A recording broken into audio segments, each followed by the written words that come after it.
Oldest. Firstborns make up about 30% of the population in developed countries, but they hold over half of all CEO positions and have produced more than half of U.S. presidents. This gap between their numbers and their power starts earlier than most people think. Before any other siblings arrive, the oldest child has mom and dad all to themselves. Studies show this means roughly 3,000 extra hours of one-on-one time between ages 2 and 4. And all that focused attention pays off. Firstborns score about 3 IQ points higher than secondborns on average. Parents also tend to be stricter and more careful with their first kid. They read the parenting books, worry about every milestone, and set high standards. The oldest learns to meet those standards, becoming more organized and rule-following than siblings who come later. There is another bonus that gets overlooked. When younger siblings show up, the oldest becomes a teacher. Explaining things to a little brother or sister actually makes the oldest smarter and more confident. Researchers call this the tutor effect. The downside is pressure. Firstborns carry their parents' biggest hopes and often become perfectionists. They report more stress and anxiety than other birth positions. Middle child. Middle children get a bad reputation. Stuck between the special status of the firstborn and the baby of the family, they often feel overlooked. Parents have less time for them, and photo albums tend to prove it. But this seeming disadvantage builds something valuable. Middle children learn early that they have to work for attention. They watch, listen, and figure out how to get along with different people. By the time they are adults, they have become expert negotiators and peacemakers. Studies back this up. In business settings, middle children consistently outperform others in deal-making and conflict resolution. They read rooms well and know how to find common ground. Because their older sibling already claimed the responsible one role, middle children often go a different direction. They become the creative one, the rebel, or the family diplomat. This push to be different shows up later in life. Middle children are overrepresented among entrepreneurs and people who start social movements. They also build wider friend networks than firstborns or youngest children. Having learned that family attention is limited, they look outward and form strong bonds outside the home. The trade-off is that middle children sometimes struggle to define themselves, feeling like they do not have a clear place. But that same flexibility makes them adaptable in ways their siblings are not. Youngest child. By the time the youngest arrives, parents have loosened up. The rules that governed the firstborn often get loosened. Bedtimes stretch later, restrictions ease, and parents worry less about small things. This looser environment shapes a different kind of person.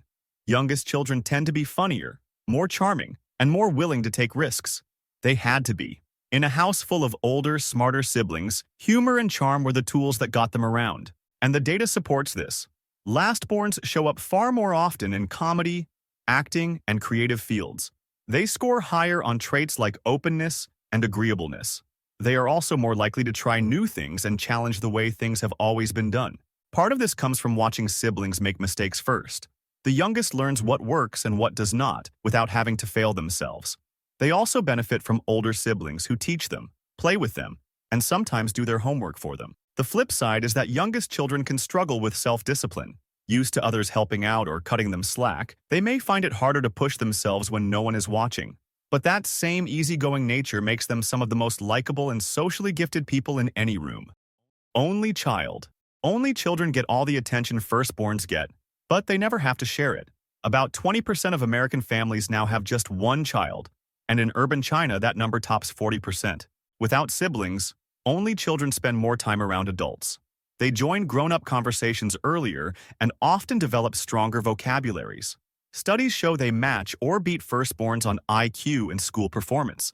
They also get comfortable being alone in ways that siblings never do. But this is not loneliness. They actually enjoy their own company. Only children often thrive in jobs that require long stretches of independent work, like writing, research, or programming. The stereotype of the spoiled only child does not hold up well under research. Most turn out just as well adjusted as kids with siblings. What does show up is high achievement drive. With all parental hopes focused on one kid, only children often push themselves hard. The challenge, on the other hand, comes in learning to share and negotiate. Siblings teach those skills through daily battles over toys, space, and parental attention. Only children have to learn them later, usually with peers. But once learned, those skills are then combined with the independence and focus they built growing up. That mix of self-reliance and deep thinking makes only children some of the most capable problem solvers around. Twins. About 33 out of every 1,000 births produce twins. Whether identical or fraternal, these children enter the world with something no one else has, a companion from day one. Twins develop language together, and up to 40% create their own private way of talking that only they understand. This shared language usually fades by school age, but the bond it reflects does not.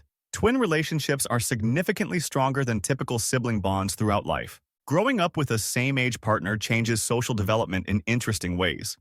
Twins learn to cooperate and share from the very beginning.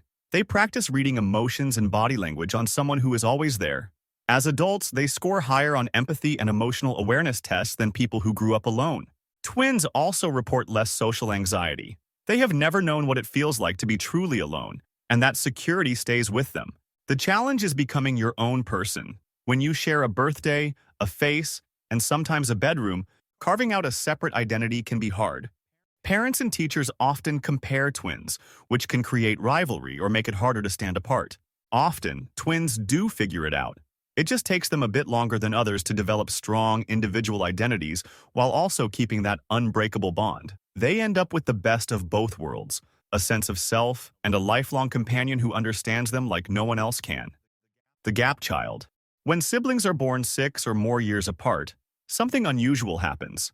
The older child has already had years of being essentially an only child. The younger one arrives into a house where their sibling is closer to a third parent than a playmate. Gap children, the ones born after that long stretch, grow up in a strange middle ground. They get the focused attention that only children enjoy, since their older sibling is often busy with school, friends, or activities outside the home.